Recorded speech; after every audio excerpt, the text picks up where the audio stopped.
Antes de la pausa, tengo en la línea telefónica a la periodista Carol Pérez desde Colombia. Ella le ha dado seguimiento a los temas de narcotráfico y además este involucramiento de dominicanos en los temas de tráfico de drogas. Y ha sido la única que ha conversado con César Emilio Peralta, alias César el Abusador, en Colombia, detenido en espera de extradición. Carol, buenas noches, me place tenerte hoy. Gracias, Yulisa, un abrazo para ti también desde Bogotá, y solo tú me tienes a esta hora al aire. Y te lo agradezco muchísimo.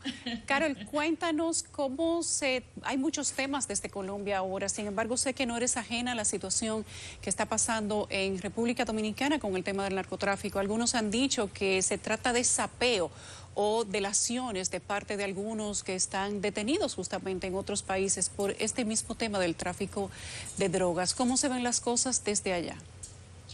No lo dudo de que sea esa la realidad del sapeo, como se dice. Aquí también le dicen así, sapear a los demás.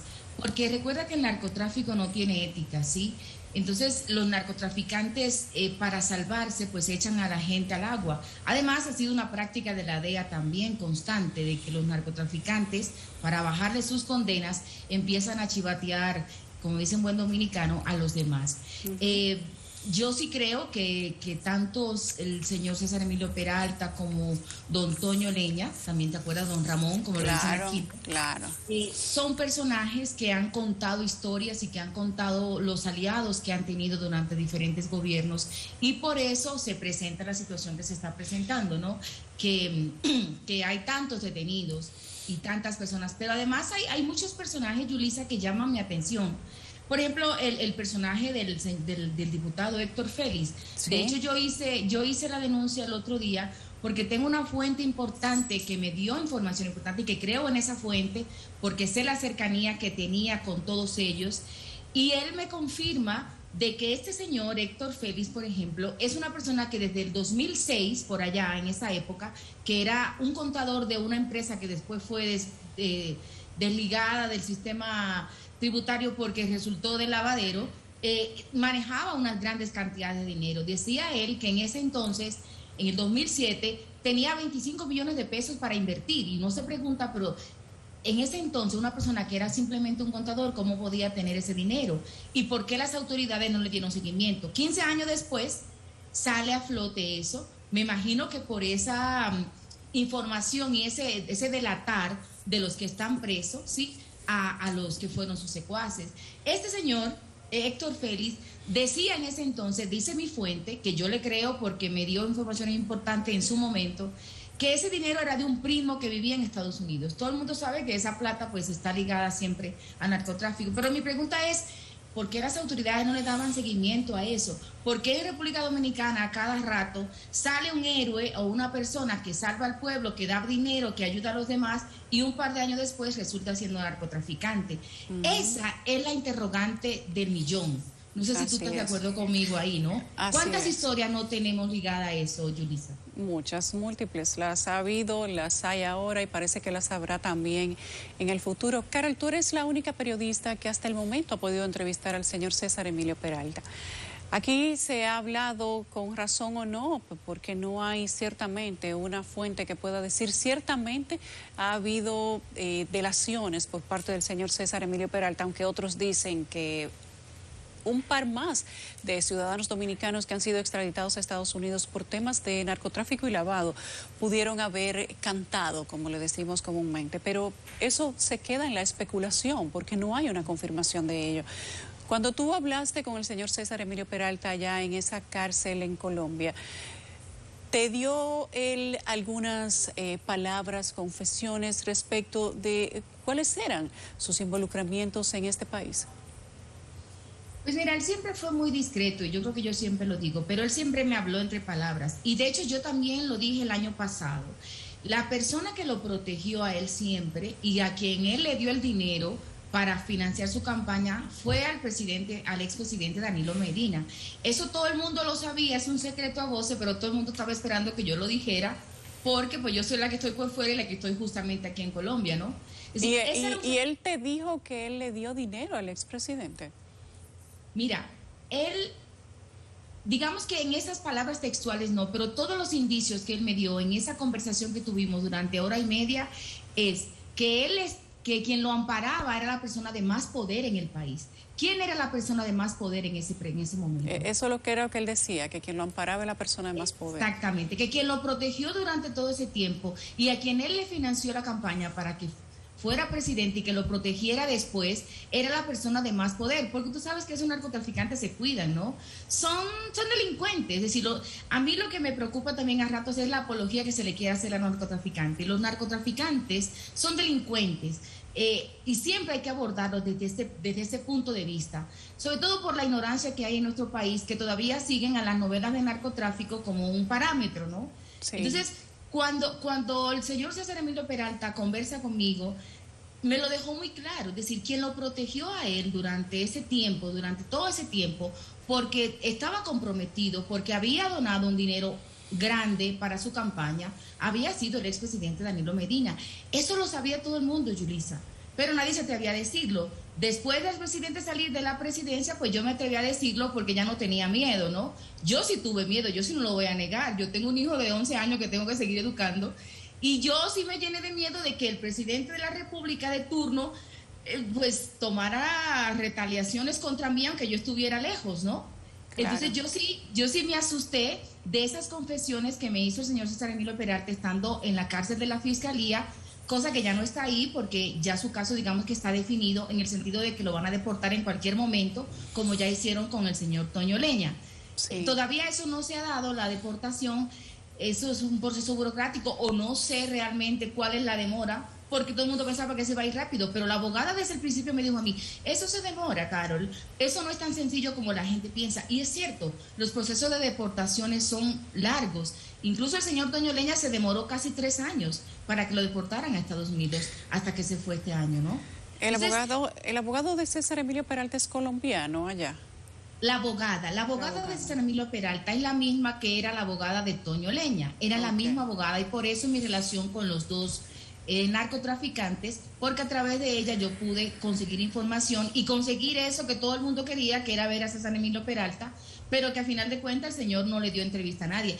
Yo te digo la verdad, Yulisa, a esta altura, 2 años después casi, yo no sé cómo ese señor me recibió. Yo creo que mi gracia y el desespero que él tenía de estar 3 meses aquí sin que nadie lo viera, decidió que yo lo viera, y como yo te conté una vez en la radio, me dijo que le llevara de comer y yo le llevé un mangú, ¿no? para bajar la tensión y que él sintiera que yo no quería aprovecharme de la situación, sino simplemente que yo estaba cumpliendo con un deber que es de informar y que esta información era importante para la República Dominicana y por eso yo lo hacía, no porque quería exclusividad ni brillar ni nada de eso, esa no es mi intención, simplemente era mi deber informar lo que estaba pasando porque era una información importante para nuestro país y yo al ser la única por acá, pues era mi obligación hacerlo. Recuerdo que tú me dijiste, sí, que se veía abatido, que había pedido comida y que tú como dominicana, hasta como compatriota, pues lo hiciste. Al final un preso es un preso, sin importar cuál sea la denominación de la infracción por la que esté siendo retenido. Y para personas que no han tenido, digamos que una persecución permanente y que se han sentido protegidos por parte de sus autoridades, pues verse en otro país preso, muy limitado, sin relaciones y sin poder hacer uso de la gran cantidad de dinero que tienen para poder conseguirse la libertad, pues no deja de ser una situación que debe de afectarlos emocional, psicológica, de todas las maneras en que pudiera afectarlo. Y ese parece que fue el caso del señor César Emilio Peralta en aquel momento. Pero tal como tú dices, no hubo entonces en esa entrevista ningún tipo de delación, no mencionó nombres que pudieran quizás verificarse o relacionarse con lo que está pasando en este momento. No hay manera de preguntarle tampoco a César Emilio Peralta en este momento cuál es la situación, porque ya sí no se puede entrevistar, ¿cierto? No, es muy difícil. De hecho, las cárceles colombianas no permiten entrar cámaras y ese tipo de cosas. Y de hecho, si saben que yo soy periodista, no me dejan entrar. Yo por eso entré como una ciudadana dominicana que le quería colaborar. Porque si ellos hubiesen sabido que yo era periodista, no me dejaban, ¿sí? Entonces, eso también es importante aclararlo, ¿no? en razón de dar la información, ¿sí? De lo importante que es. Pero hay una cosa también que yo te quiero dar como esta información. Después que el presidente pues en la candidatura de cuando el presidente Abinader quería ser presidente, sí, para la campaña, el presidente Abinader también quería saber informaciones, quiero que sepa, y te voy a dar esta primicia porque hace mucho que no hablo del tema y ya no me da miedo decirlo, ¿no? Yo puedo decir lo que yo entienda. Claro. El presidente Abinader también quería tener información y me mandaron unos emisarios para yo contactarme, para que yo le hiciera el cruce, ¿no? Y poder hablar con el señor César Emilio Peralta. El señor César Emilio Peralta quería ver esos emisarios, porque él entendía que de pronto podían ser útiles para su defensa o algo, y casi que llegan a Colombia para yo llevarlos donde ellos, porque todo el mundo estaba interesado, incluido eso, y lo menciono porque es el presidente actual, no porque lo quiera ligar a nada, ¿no? Mucho cuidado con esto, porque a mí me parece que el presidente Abinader es un señor y que cuida mucho todo lo que hace, pero hasta él estaba interesado en saber los vínculos y los alcances que tenía ese señor César Emilio Peralta con diferentes estamentos. Y tiene razón, y tenía razón en ese sentido, Yulisa, porque tengo entendido que también hay detenidos del PRM acusados de narcotráfico. Tú me confirmas ahí. Sí, entonces, yo creo que era muy válido que el presidente Abinader, en su momento de querer ser presidente en la campaña, quisiera tener información de la fuente principal de contenidos del narcotráfico como era ese señor, o como sigue siendo César Emilio Peralta. Entonces, ahí está la prueba, ¿no? ¿Y quiénes, Carol, si me puedes decir, cuáles serían o cuáles fueron los emisarios del gobierno actual que te contactaron para verse o comunicarse con el señor César Emilio Peralta? Ya un tiempo después creo que lo puedes decir, ¿no? Pues mira, teníamos un enlace, una persona a la que yo aprecio mucho, muy cercana al presidente Abinader, era nuestro enlace, un periodista a quien yo quiero mucho, que yo preferiría como guardarme el nombre porque no quisiera. Sí, ese periodista que para mí es una persona a la que yo aprecio mucho, como un mentor para mí, fue el enlace entre el presidente Abinader y yo para que esos emisarios vinieran hasta Colombia y hablaran con el señor César Emilio Peralta, dieran más informaciones de esos personajes que pudieran ser peligrosos a la hora de la campaña del presidente Abinader. Sí me explico, ¿verdad que sí? Bueno, quizá para saber si todavía están dentro de las posiciones que utilizaban para darle protección al señor César Emilio Peralta también, ¿no?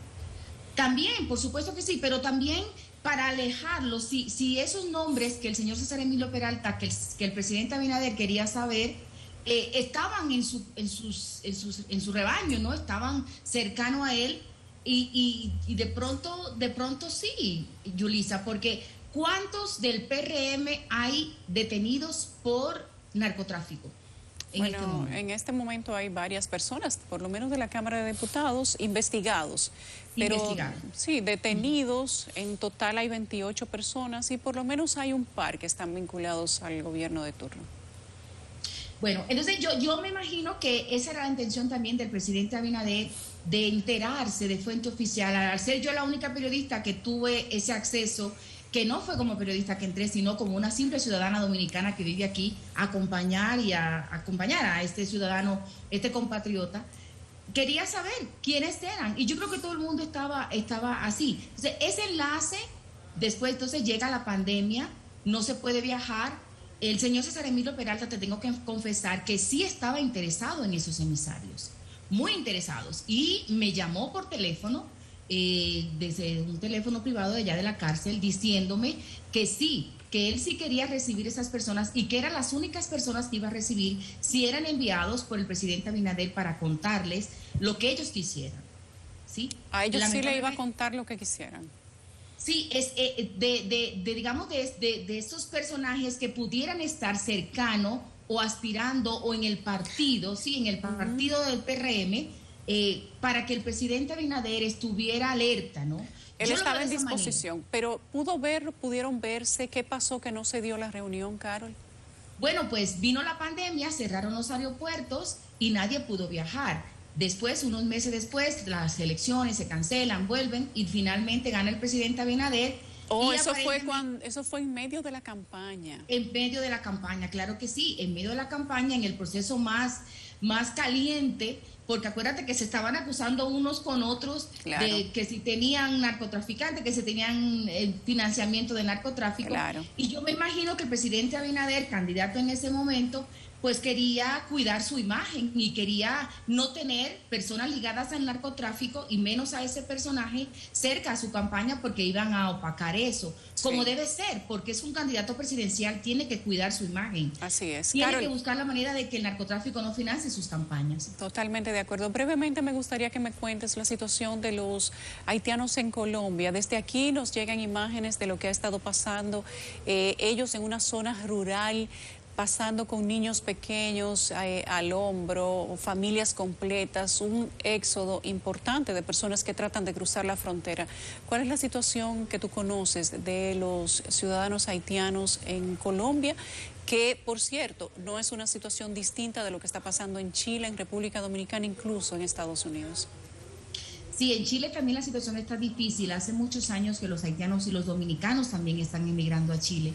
Y ahora hay otro ingrediente. Te cuento de Sudamérica así rapidito, también con los hermanos venezolanos. En Chile, antes de ayer hubo un episodio bastante lamentable, que unos hermanos venezolanos están en una ciudad y los chilenos le quemaron todas las pertenencias para que se fueran. Un acto de xenofobia bastante fuerte y que seguro ha llegado la noticia por allá. En el caso de Colombia, están llegando por diferentes lugares y están concentrados en una población que se llama Necoclí, llena de afros colombianos, muy pobre y que hace frontera con Panamá. El propósito de los hermanos haitianos en esto es cruzar hacia Panamá y aparentemente ir hasta Estados Unidos. Yo no sé qué tan fácil y tan viable ellos vean eso, pero el punto es que hay más de 30.000 haitianos, que eso jamás se ha visto en Colombia, porque pues incluso los dominicanos somos muy pocos en Colombia, porque Colombia es un país que no está acostumbrado a recibir la migración fuera. Ahora sí hay un fenómeno con los hermanos venezolanos, porque hay una hermandad antiquísima entre Venezuela y Colombia, pero hay más de 30.000 haitianos que están ahí represados en la frontera entre Colombia y Panamá y que está alertando las alarmas de salubridad y de todo, porque es un pueblito muy pequeño, sin recursos, y eso ha complicado la convivencia entre los nacionales de ese pueblito. Un pueblito pequeño, Yulisa, es una cosa, mejor dicho, un municipio pequeñito, una vereda, y los hermanos haitianos que están ahí tratando de cruzar la frontera para Panamá y de ahí seguir hacia arriba. No sé qué tan viable lo vean ellos, ¿no? Y qué tan fácil crea que va a ser los pobres hermanos haitianos que se meten en unas situaciones, pero lo cierto es que han complicado un poco la convivencia por acá, por Sudamérica, especialmente acá en Colombia y también en Chile, como tú mencionabas. Esa es una realidad. Otro también evento importante que quiero mencionar, ya que estamos hablando de Colombia, fue que hoy hubo manifestaciones y paros. No sé si tú recuerdas que a principio de año también hubo manifestaciones muy difíciles en Colombia. Sí, por la reforma fiscal. Exactamente, ya eso quedó atrás, pero ahora los pretextos o las reivindicaciones que ellos buscan son las mismas de siempre, ¿no? Educación gratuita, mejores condiciones de vida, pero eso genera en vandalismo y en desorden, lamentablemente, y que a todos nos preocupa esa situación. Esa fue la situación de hoy en casi todo Colombia. Esperemos que mañana la cosa amanezca mejor, porque no es que estamos en contra de los paros, pero sabemos que eso atrasa un poco los procesos de avance y de crecimiento, sobre todo en un país como Colombia, que todavía sigue en una crisis difícil post-pandemia y con todas las desigualdades que existen en Colombia, igual que en República Dominicana. Yo no sé, me queda la espinita, Yulisa, de si quedó claro la situación con el presidente Abinader y la situación con lo que quería saber del señor César Emilio Peralta. Sí, perfectamente claro. Perfectamente sí, claro. Eso es muy importante, porque lo que no quiero es vincular al presidente, todo lo contrario. Yo fui un intermediaria y una emisaria con mucho cariño para aclarar la situación, sí, para que le sirviera de utilidad Bueno, ya has dicho que esto fue en la campaña, que el encuentro no se dio y que los emisarios del presidente querían saber si había alguna vinculación con los políticos que estaban corriendo en ese momento, máxime los de su partido, porque era el momento en el que él corría para presidente y quería tener información de primera mano del señor César Emilio Peralta. Eso fue lo que comprendimos.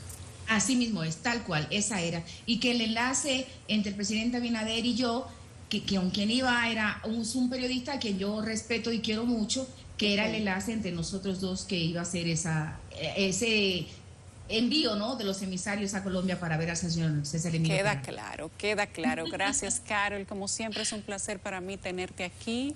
Tú sabes que CDN también está a tu orden y tú siempre dispuesta, sin importar que te tengas que quedar despierta tarde para poder colaborarme. Te lo agradezco muchísimo. Es un honor para mí. Sabes que soy tu fan, Yulisa, y todo lo que CDN necesite, pues aquí me tiene a la orden siempre con todas las informaciones que le sirvan a nuestro país, porque eso es lo que hacemos los periodistas. Ese cariño es mutuo. Ese cariño es mutuo. Gracias, Carol. Ha sido la periodista Carol Pérez desde Colombia, la única periodista que ha entrevistado hasta este momento al señor César Emilio Peralta. Carol, gracias. Me despido de ti y nos vamos a una pausa.